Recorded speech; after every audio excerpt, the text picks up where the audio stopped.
International Monetary Fund projected our GDP to reach US dollars 132 billion. That is 17 trillion Kenya shillings, making us the largest economy in our region and the 6th largest economy in our continent. At the same time, inflation has declined sharply from 9.6% in October 2022 to 3.8% in May this year, well below our target of 5% and bringing welcome relief to households and businesses. This reflects the strength of our economic fundamentals and the impact of our bold reforms. During the same period, the shilling time for us to reflect on the state of our collective self-belief as a people, because without it, we lose all the opportunities that come with Madaraka. We all know that Kenya is not short of imaginative strategies and bold visions. In fact, so good are some of our plans that other countries have successfully implemented them and achieved impressive progress. Our biggest problem has always been one of implementation and execution. The faith to believe in our plans for change, the courage to execute, and the patience and focus to get it done. Some do not believe that we deserve the good that comes with positive change. Others think we are too poor or even in the wrong part of the world. Yet still, others do not want to see changes that benefit ordinary people or make life better for everyone. Today, ladies and gentlemen, I want to persuade the doubters that no one else is going to bring change except us, and that the only way to build the Kenya we want is by embracing change, however uncomfortable it may seem at first, and that we must possess the self-belief individually and collectively to approach our tasks boldly, confidently, and with determination in order to deliver new, more and better, sooner rather than later. Ladies and gentlemen, over 2.5 years ago, we embarked on an ambitious journey of national renewal powered by the bottom-up economic transformation agenda and rooted in the will and sovereign consent of the people of Kenya. Bottom-up is not just a mere slogan. Today, it is a lived reality for millions of Kenyans, transforming lives and reshaping destinies across the country day by day. This agenda is the expression of a deeper yearning among Kenyans to take control of their own fate and break free from a long history of hopelessness, dependence, and exclusion. This renewal of our commitment to deliver on the fundamental mandate of Madaraka is inspired by the enduring spirit of self-determination through which we vow to give ourselves not only what was denied us during colonialism, but also what every citizen and every human being deserves. That is liberty, dignity, security, and opportunity. Madaraka affirms our collective faith, shared across generations of Kenyan patriots, that through hard work, innovation, and resilience, our farmers, traders, young people, workers, and professionals will rise to the occasion. With the strength of our imagination and effort, we can and must transform this nation with the imagination of our own minds and the work of our own hands. I speak to you today with a deep conviction that our country is firmly on the path to stability and progress. We have weathered turbulent times, navigated serious challenges, and through courage, policy decisions pursued with resolve, we have not only stabilized our economy, but also charted a clear course to long-term prosperity. Since August 2022, Kenya has recorded an average annual growth of an average of 5%, outperforming the global average of 3.3% and the regional average of 3.8%. Just last month, the International Monetary Fund projected our GDP to reach US dollars 132 billion. That is 17 trillion Kenya shillings, making us the largest economy in our region and the 6th largest economy in our continent. At the same time, inflation has declined sharply from 9.6% in October 2022 to 3.8% in May this year, well below our target of 5% and bringing welcome relief to households and businesses. This reflects the strength of our economic fundamentals and the impact of our bold reforms. During the same period, the shilling appreciated by nearly 20% against the US dollar, from Kenya shillings 162 to Kenya shillings 129, making it one of the best performing currencies in the world. The central bank rate has decreased from 13 to 10%, lowering the cost of borrowing and spurring private sector activity. Additionally, our foreign exchange reserves now stand at US dollars 10 billion, extending our import cover from 2.5 to 4 months. Ladies and gentlemen, the affordable housing program stands as a powerful symbol of the socio-economic transformation underway across Kenya.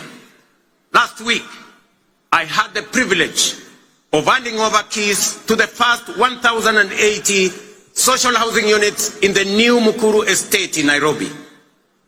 As I said then, while it was a life-changing moment for the new homeowners, it was equally one of the most profound and consequential days in my political career to witness how a deliberate government policy can uplift lives, restore dignity, and offer hope to communities that have long lived on the margins of our society.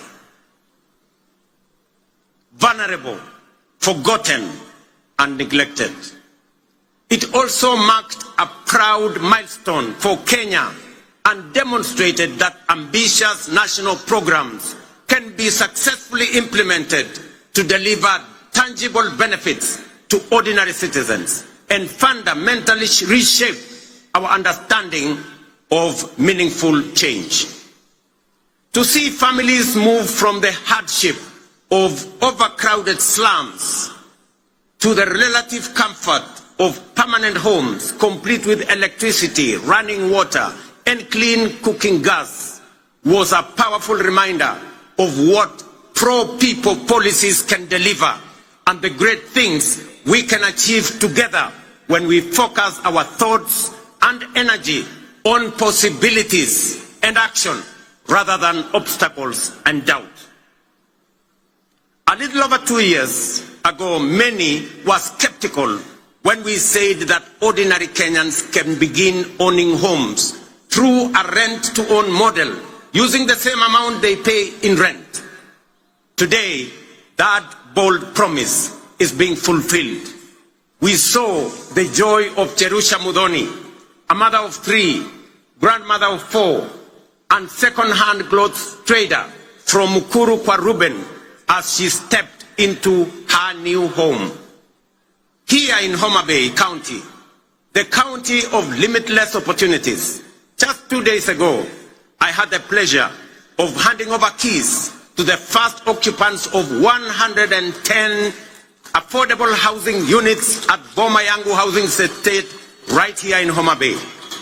Among the new proud homeowners, some of whom are with us here today, were Kennedy Otieno Odede, a border writer, Helen Atieno Osala, a mama samaki at the new modern fish market here in Homa Bay. Geoffrey Othiambo Nyasuda, a Jua Kali fabricator.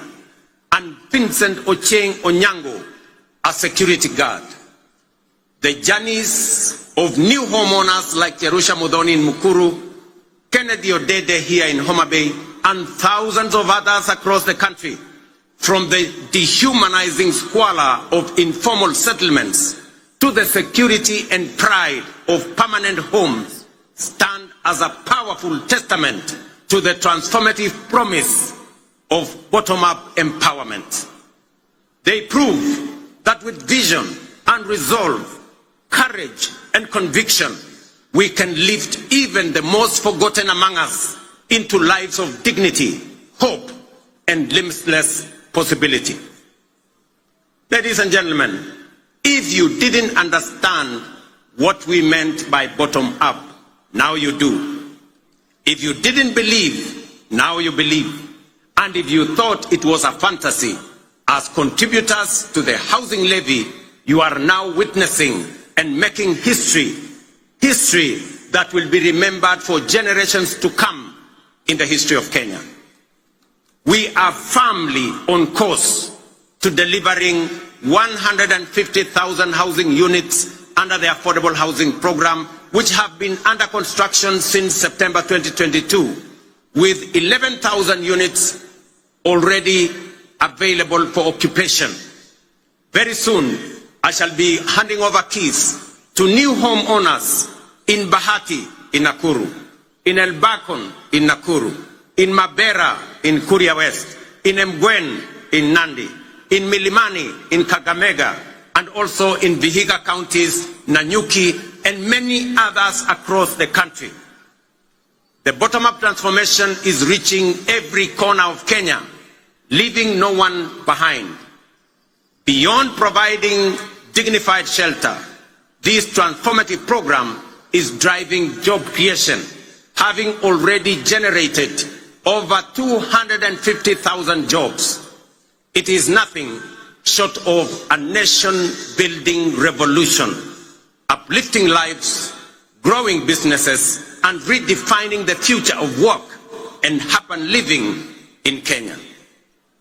Fellow Kenyans, in recognition and appreciation of the sacrifice made by patriotic Kenyans through their contributions to the housing levy, I am pleased to announce today that we shall be proposing to Parliament a reform to the law that will allow any contributor to access an affordable home loan of up to 5 million shillings at a single-digit interest rate, applicable towards any housing unit in the market. This facility will also enable contributors to offset existing mortgages, offering greater flexibility in their housing journey and allowing many to significantly ease their home financing costs. These reforms will ensure that every shilling contributed to the housing levy works for the contributor, whether through access to affordable housing, home loans, or mortgage relief.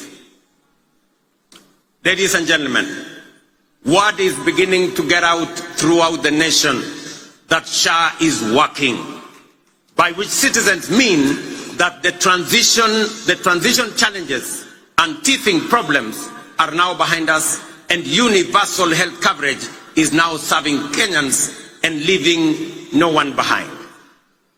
Since the rollout of Taifa Care in October 2024, 23 million Kenyans have so far registered with the Social Health Authority, a resounding vote of confidence in our reformed healthcare model. We are now recording an average of 50,000 new registrations every day, a clear testament to the fact that Kenyans have embraced a system designed to guarantee access to quality, affordable, and dignified healthcare for all of us. In just 8 months, SHA has disbursed Kenya shillings 43 billion in claims to facilities, with 4.5 million Kenyans having received treatment fully covered by SHA since its inception.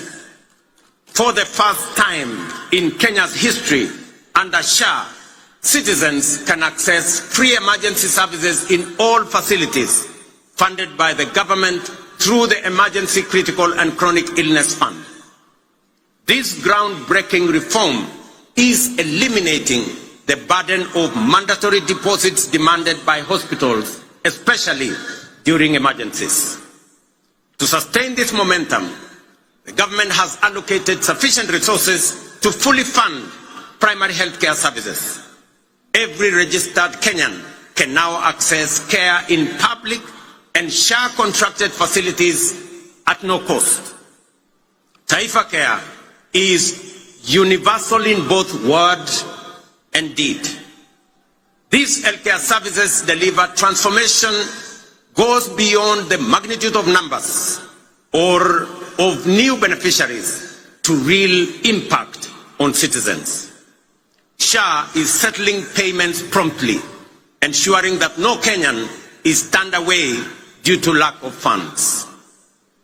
Additionally, to expand access to comprehensive inpatient care, the Social Health Authority is prioritizing the enrollment of all Kenyans with a particular focus on those in the informal sector, many of whom were previously excluded under the now defunct National Health Insurance Fund.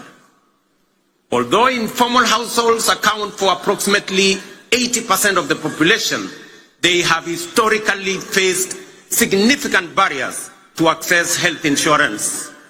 So far, 1.7 million informal sector households have successfully enrolled and paid for social health insurance, a record achievement representing the highest number of informal sector enrollment in a single year in the history of Kenya.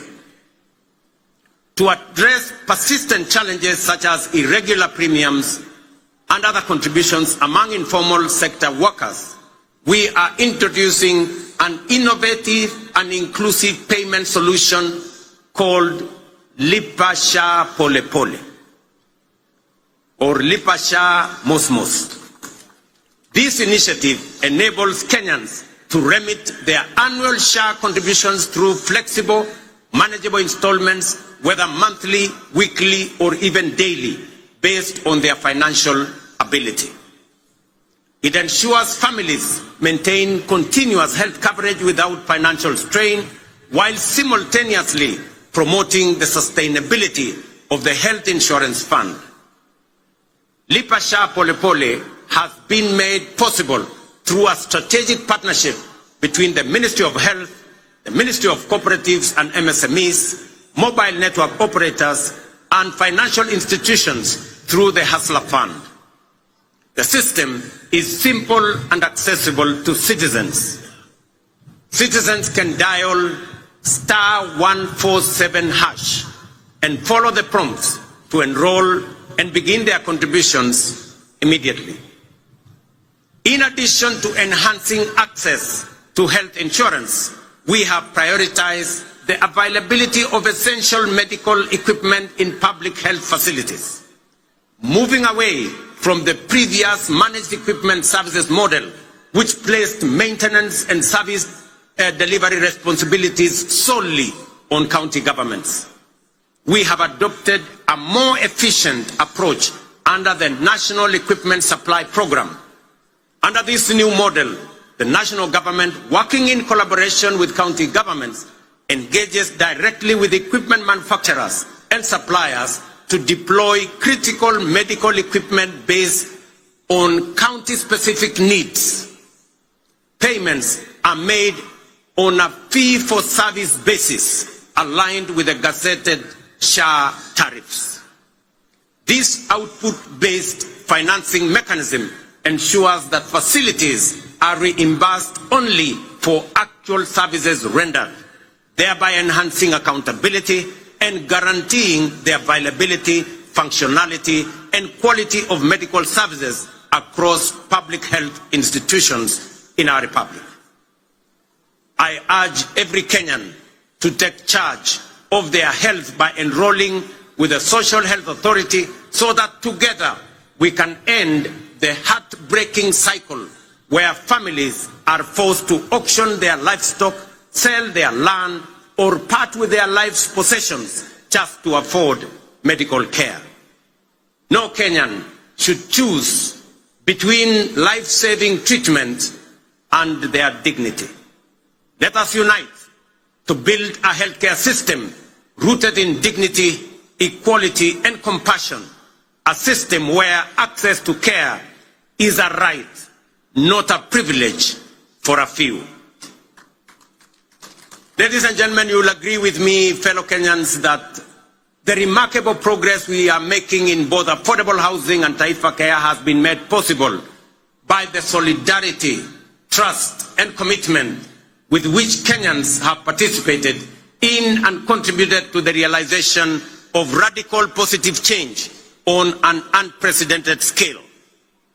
The evidence before us of real progress with real impact on people's lives should encourage and inspire us to do even more together with greater confidence and to turn Kenya into the country we all aspire to belong. I extend my deepest gratitude to millions whose housing levy contributions are restoring dignity to fellow citizens who may never have had a dream of owning a decent home. I also thank all who support SHA and are helping us turn our vision of universal health coverage into a lived reality for millions across our country. Ladies and gentlemen, through strategic investments in agriculture, we are accelerating both growth and resilience in the sector. Fertilizer subsidies have boosted food production by 50%, while reforms in the coffee and sugar sectors have revived local industries, enhanced farmers' incomes, created jobs, and reinvigorated rural economies. Today, milk farmers are earning an average of 50 shillings per litre, up from 35 shillings 2 years ago. Coffee farmers are now earning up to 150 shillings per kilo, a remarkable increase from an average of 65 2 years ago. Tea earnings rose from Kenya shillings 138 billion in 2022 to 215 billion in 2024.